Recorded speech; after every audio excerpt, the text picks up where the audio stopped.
welcome to another episode of Two Sisters of a Certain Age, Conversations with a Therapist. And a doctor. I'm your co-host, Judy Grant, licensed marriage and family therapist. And I'm your co-host, Dr. Sophia Grant, board-certified pediatrician and board-certified child abuse pediatrician.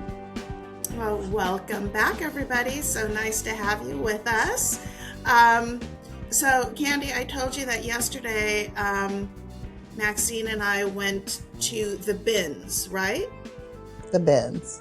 The bins. Mm-hmm. And you've been going to the bins for years. No, my bins don't need quotes because they're the real bins. I did the air quotes because yours aren't the real bins. Okay, that so what are shade. Your bins?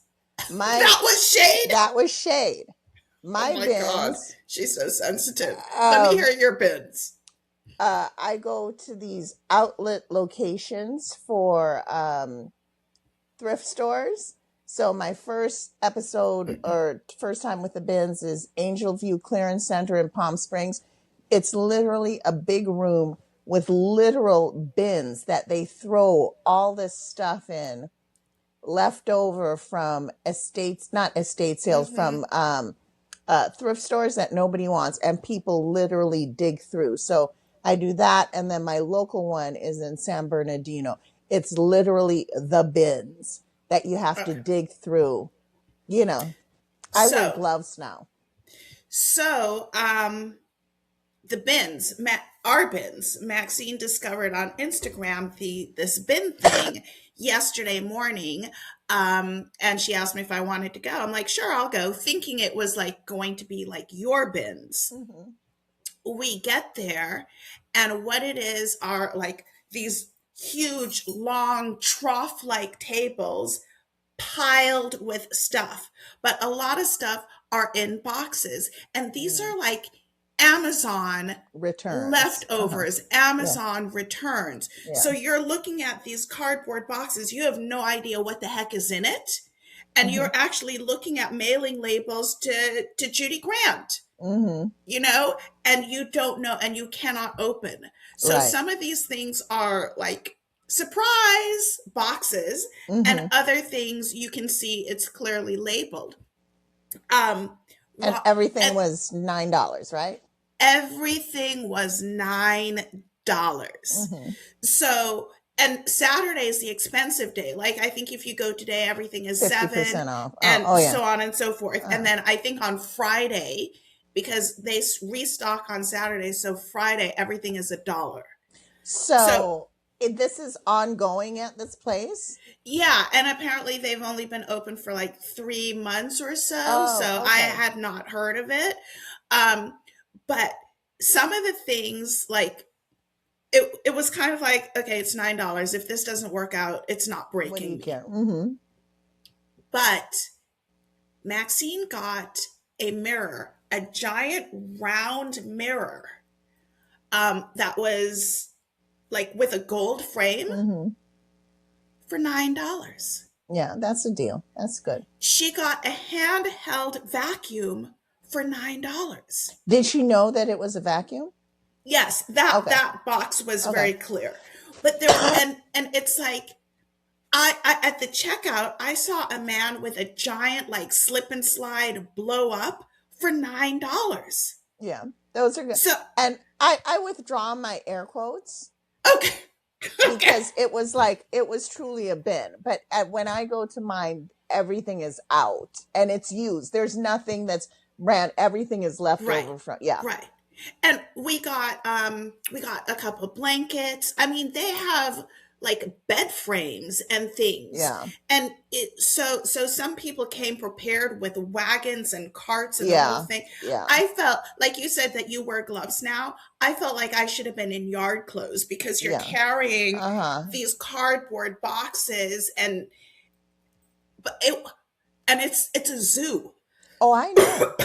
And when they bring in the troughs, there are probably people who run to it, you know? Yeah.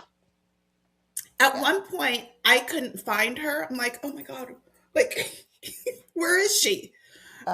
She came and she found me, but it was like that sort of chaotic thing. Right. Like, even if I call her, she isn't going to hear the phone ring. Right. But we walked out of there and she got a bunch of stuff. Now, I will say this was the funny thing. We picked up a box, and I think I told you I got a suitcase for Grayson. We Mm-hmm. picked up a box, and it's like TSA approved, security lock. The color was marked. Everything said like carry on suitcase, right? The sealing was perfect. We get home. Gray, we got something for you. He opens the box. What is this? It was, I think, like a very small cold plunge pool where it's like soft foldable material that you Uh-huh. open into a big circle. I saw a plug at the bottom. So I'm like, oh, you must fill this. But it's not a pool you can splash around, so it's small. So I'm like, oh, this must be a cold plunge. But that was in the suitcase box. So you also have these You don't know what moments you're where getting. Mm-hmm. you kind of don't know. And Yeah. sometimes the box says one thing and it's something else. Okay. All Now, right. I'm thinking I'm not going to be doing a cold plunge. Maybe I could sell it. I'm Put it really on not going to. Facebook Marketplace. Yeah, I might just put it out on my whatever Mm-hmm. on the curb. But yeah, so that was hysterical. Grace Mm-hmm. Grayson opening it was like, what is this? Like, Yeah. we don't know. Yeah. But anyway, it was $9 for the cold plunge pool. Yep. And I'm sure there are probably plenty of people Oh, who you would should pay look a look lot up of money. look up how much those are online. You never know, you know? Yeah. Yeah. So, but that was our experience. But I will definitely go back. That sounds Um, fun. I will definitely go back, but I will go wearing like not cute clothes, ready to dig in Mm-hmm. and, have a cart with me. Yep. Okay. So that was my little discovery yesterday. Mm-hmm. So, what did you want to talk about today? Okay, first of all, I want to give a shout out to my former drama teacher. Her name is Nancy Raiden. And many years ago, she wrote a book. It's called My Big C, Still Here After All These Years. And Nancy taught me drama in high school. And I read her book. She was diagnosed with cancer. And it was a very aggressive cancer. Like she was given 18 months to live, and she Mm, lived 15 years. And I actually wanted to have her on the podcast, but she passed before I invited her. But I did read mm, her book, and she was diagnosed with cancer. Her husband left her, and then she was, as part of her therapy, she took a writing class, and she was writing about like her misadventures and all the characters she met in her cancer journey. And then her story was stolen. And then she saw her story on TV on an HBO series called The Big C with the Laura Big Linney. C. I Yeah. remember that show. I Yeah. remember that And it show. was award winning. And she sued and she lost. Wow. But yeah, because it was just kind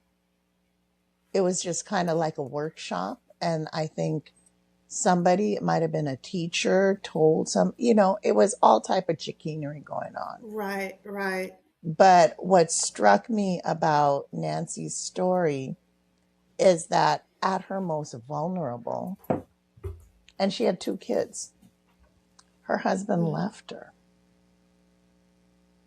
And, you know, that was when I first became aware of the concept that men leave you when you're ill. And, this isn't anything that I'm making up. I actually looked it up. mm-hmm. There was a study in the journal Cancer, because where do you learn about sick people? Well, when they have cancer. And it's called Right. Gender Disparity in the Rate of Partner Abandonment in Mm-hmm. Patients with Serious Medical Illness. Right. And in this study, they had 515 Mm-hmm. married people with brain tumors and or cancer. The overall rate of separation, it was 11.6%. And if the woman had cancer, the rate of separate or a serious medical condition, the rate of separation was 20.8%. If the man had a life-changing illness, the rate of separation was 2.9%. Right. So why is this happening? Um, And hold on. Before we dig into this, I just want to say there are plenty of men out there who are sticking by their partners. Not all men. Not all men, plenty of wonderful men who are Mm, supportive and nurturing and loving through all of it. So this isn't to all men, but this is certainly a very interesting fact, that society is contending with. Like, right. why does this happen? Again, not all men, but it's definitely worth a discussion. Yeah. Yeah. It made me so sad when I read that statistics. Obviously, Mm-hmm. close to 80%, 79.2% of men are staying. But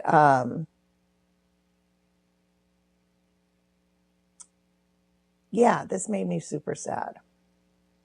So I think we need to kind of unpack why this might be happening at a woman's most vulnerable point, Hmm. um, where she might need the most support, and then this person that they've built a life with Yeah. suddenly is like, you know what?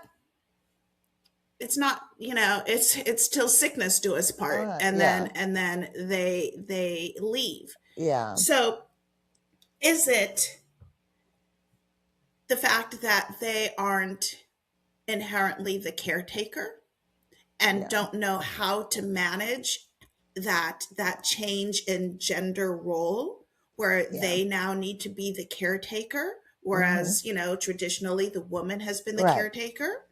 um it and what does that look like to a man? Like, I can't do that. I don't I I'm not gonna help her go to the bathroom. I'm not gonna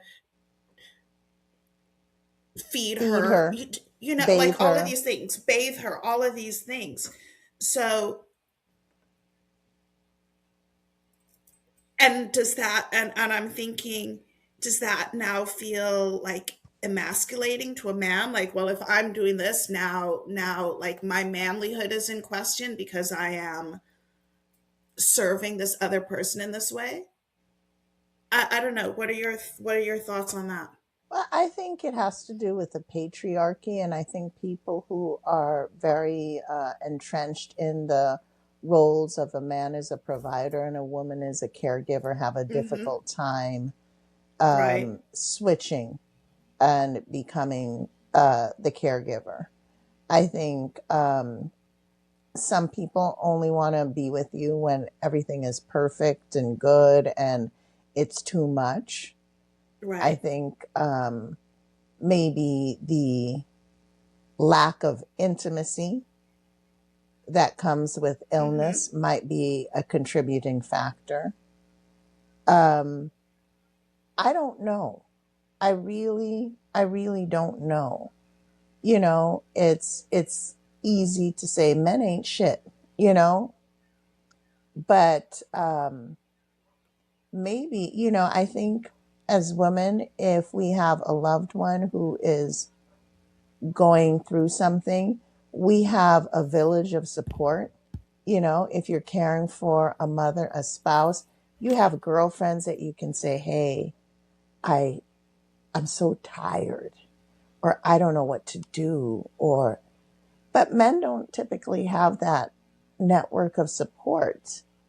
to be like, is a man going to call his buddy and say, man, I'm tired. I bathing my wife, it's so strange. Or, changing her diaper is so strange. Or do they have that? I don't know. But it makes me very sad that they don't. Hmm. But I think as women, we're known to step up. We take care of the kids. We take care of our parents when they're ill. And it's unusual when you actually find a man who is going to step up, unless he's a gay male. People, women say, I want a gay son because I know I'm going to be cared for when I get older.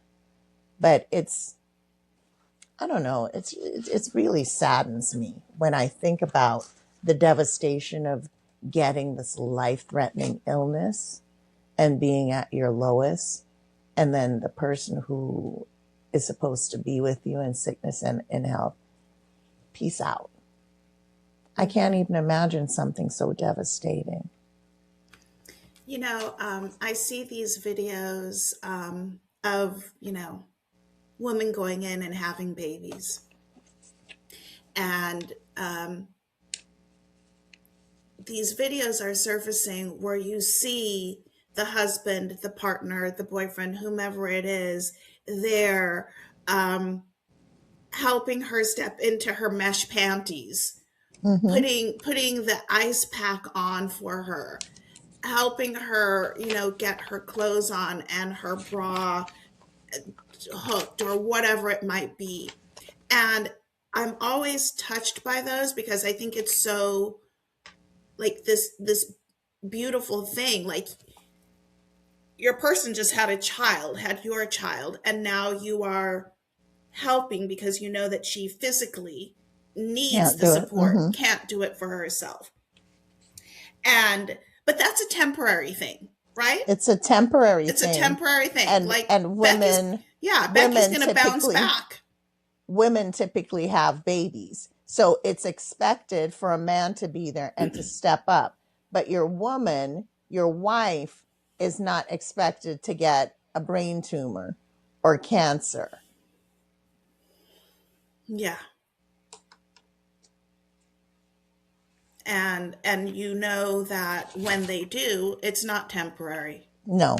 So this is going to be a lifetime Mm-hmm. of care and support. Yeah. Now, it I mean, I have no words. I have not experienced it myself. Um and I can only imagine the overwhelm and the hurt and the pain and the devastation, not only to the person with the diagnosis, but for those around them. And I'm also thinking, hey, if you can't manage it, maybe you hire someone that can do those things to Mm-hmm. support your wife. I get it, Yeah, that's expensive though. A but lot of people you're can't right. afford it. And Yeah. then, you marry these man babies and they're like, well, who's going to cook for me? Not, I mean, we're not Oh, even talking about the caregiving part. right, Well, what about my needs? Who's going to pack right. my lunch? Who's going to wash my laundry? And you hear stories of people married for 35 years, the woman dies, and daddy is married to somebody else because they're In looking six for months. they're looking for a caregiver. Mm-hmm. So, you have, okay, you're looking, they can't take care of you, and then they can't take care of themselves. Well, I'm also thinking, and maybe that's when they are a bit older, but I'm thinking of the young family with this sort of diagnosis, Mhm. um, where the kids are kids. Yeah. And now mom can't do the drop off or can't go to that parent teacher conference, and how dad's role has to shift to accommodate all of that, in Mhm. including his work and his life, um, and how tremendous that can be for them. And again, there is no easy way to manage this situation at all. But it's like, why are men leaving? It's not Yeah. easy on anybody. Yeah. But why is that they get out of jail free card? Yeah. Yeah. It's just like when men say, "Oh yeah, I need to babysit my kids." Oh no. Ooh, don't get me started on that one. Yeah. But I don't this is not meant to bash men. But recognizing that this is a potential issue, what interventions can be taken to avoid this? I think men, whenever you get like a serious illness like that and you're hospitalized, you typically get assigned a social worker, somebody to help you navigate other Hmm. aspects of your health journey. So you might need therapy. You mentioned caregiving. If you have insurance, good insurance, and so many people in America do not. Hmm. Sometimes you can have in-home help. And then if you have a circle of support, you can have friends, you can have the meal train, obviously, and you can have friends come in and pick up those kids. You can hire somebody to clean. Maybe a relative, if you have a relative who's able to, can move into the house to help alleviate the stress. Yeah. But I also think you mentioned therapy, and I just want to be like hone in on that for a little bit. The person with the diagnosis needs their own support group, Yeah. so a good group therapy Mm-hmm. for that person, but also the support for the loved ones. Yeah. So dad and kids need to Mm-hmm. find their therapist, their support group, because recognizing that you are not alone is often half the battle. Mm-hmm. Other people have been through this. What do you do? How do you manage that? Oh man, I'm just dealing with that now. um, and being able to talk openly with other men, because again, we know that men have not They been don't taught to talk. share their Yeah. feelings. They Yeah. have not been taught to know that this is okay, to cry is okay, all of that patriarchal stuff. um but it's important that they find their tribe as well to help them get through. Mm-hmm. And it might not be Johnny that you play pickup basketball with every Saturday. It might be this new group of men that come together to share their current struggles with Mm-hmm. diagnosis like this. Yeah. Yeah. And you know what also happens if a married couple has a child who becomes gravely ill, like say with leukemia, marriages also fall apart. Mm-hmm. So I think health stresses, like I'm not talking about something minor, but like health stresses, something chronic, something life threatening, they tend to kind of wreak havoc on relationships. And maybe when you don't have the spouse who is at the top of her game, maybe the veil is lifted and all the frailties of your marriage is exposed. Mm-hmm. And maybe that's what is contributing. I don't want to believe that it's just something inherently wrong with men, but I think the No. system definitely does uh, lean towards some patriarchal way of managing the house. The mom takes care of the house and the home, and if Right. mom's not there, or a woman is there to be sexually submissive to their spouse, and if she's not there, what's he going to do? A man has needs. Oh my God. Women have needs too. Yeah, um yeah, but I think that's not like that's not the priority. That's not where our right, mind goes to right. immediately. um Men are different creatures. They might go to that a little Mm-hmm, bit easier than we do. Like, mm-hmm, how am I gonna be sexually satisfied if my wife is ill? mm-hmm. Yada yada yada. I can't because You I'm know not what? in that mind. Back in the day when I was on dating apps, this man, uh, I saw a profile. This man said he was sick. His wife is sick and he has sexual needs and he's looking for somebody to satisfy that. And I couldn't hold back. I just said, I just wrote a message. I said, wow.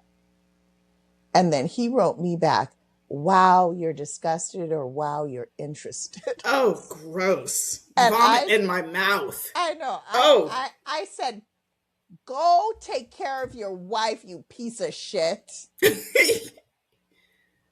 But I'm like, Whoa.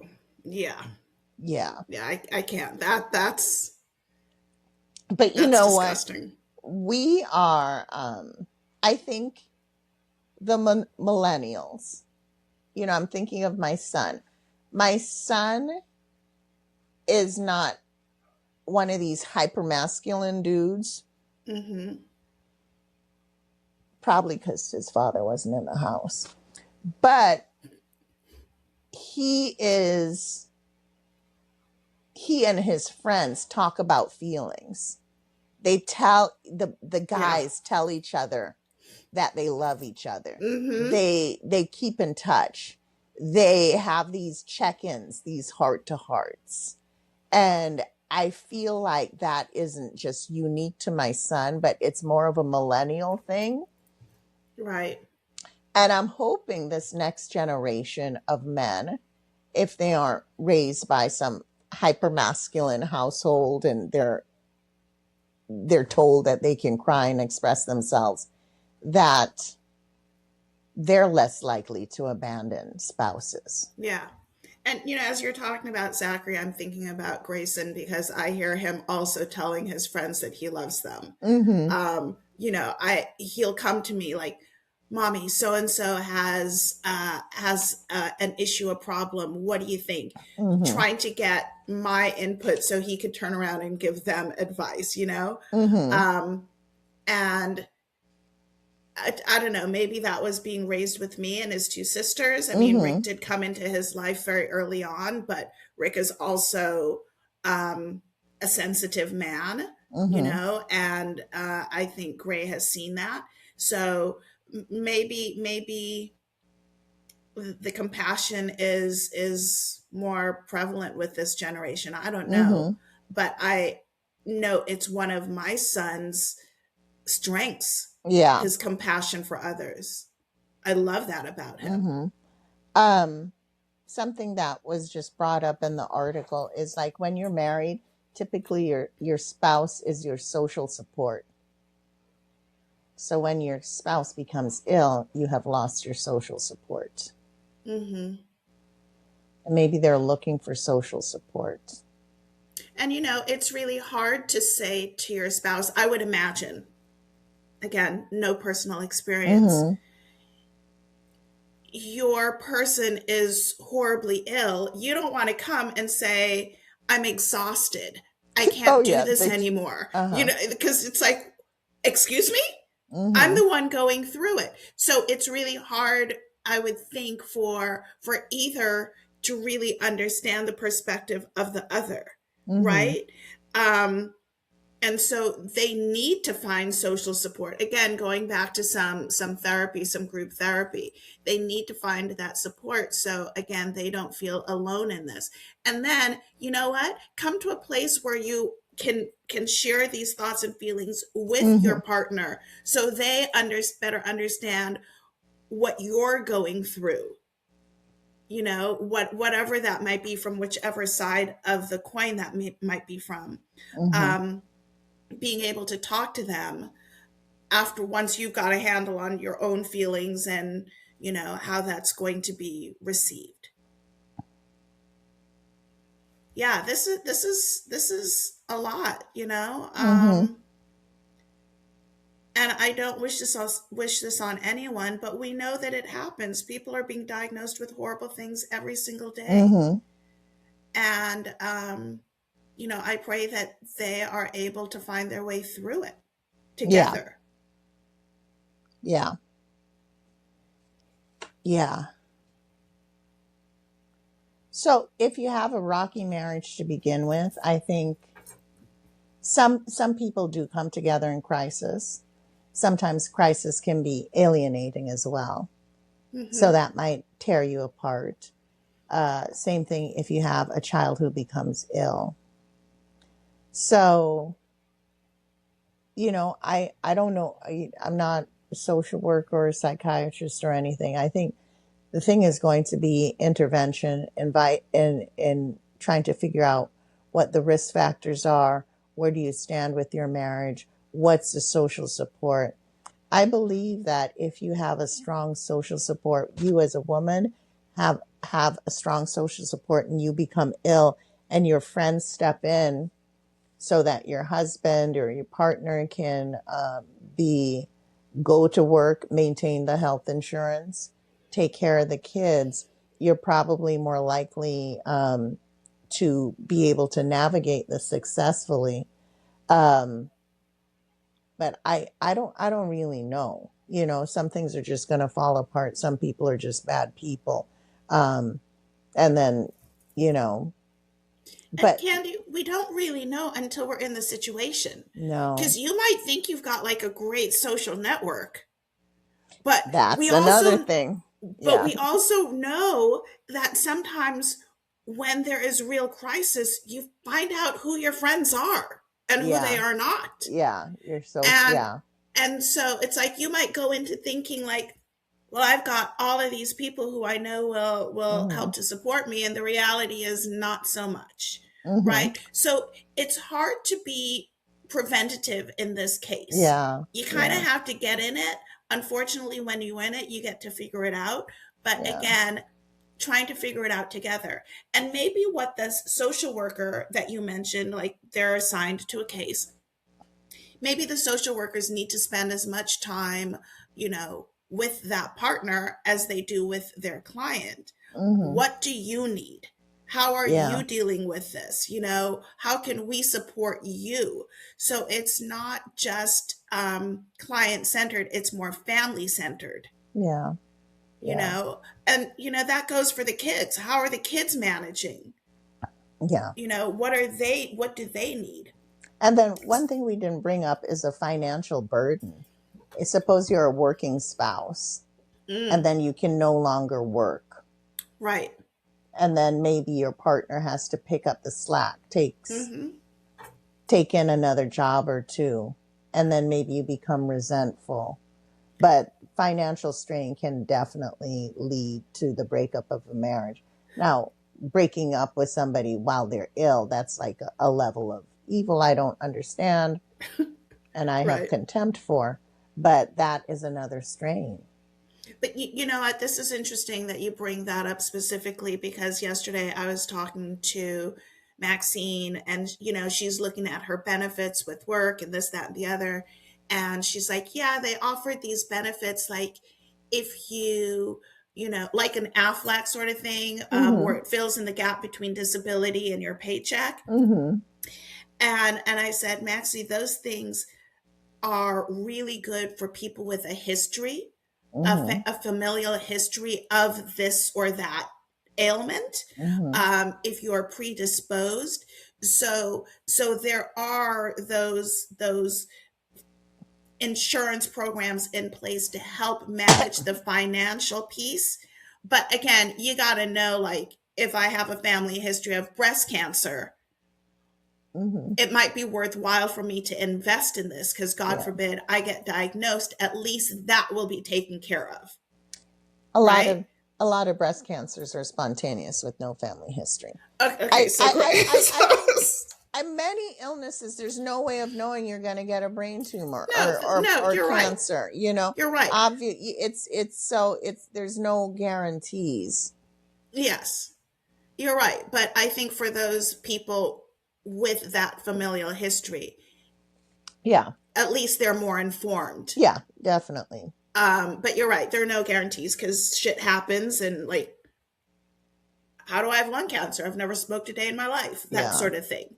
Yeah. Um, but anyway, that is something that people can consider. to Mm-hmm. help ease the financial burden of that. Yeah.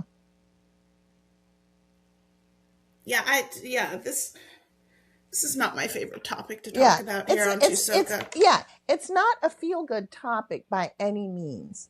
But when I read Nancy's book, that was the first thing that happened to her. Like her body betrayed her, her Yeah, husband betrayed her, and then she was betrayed by the her writing coach.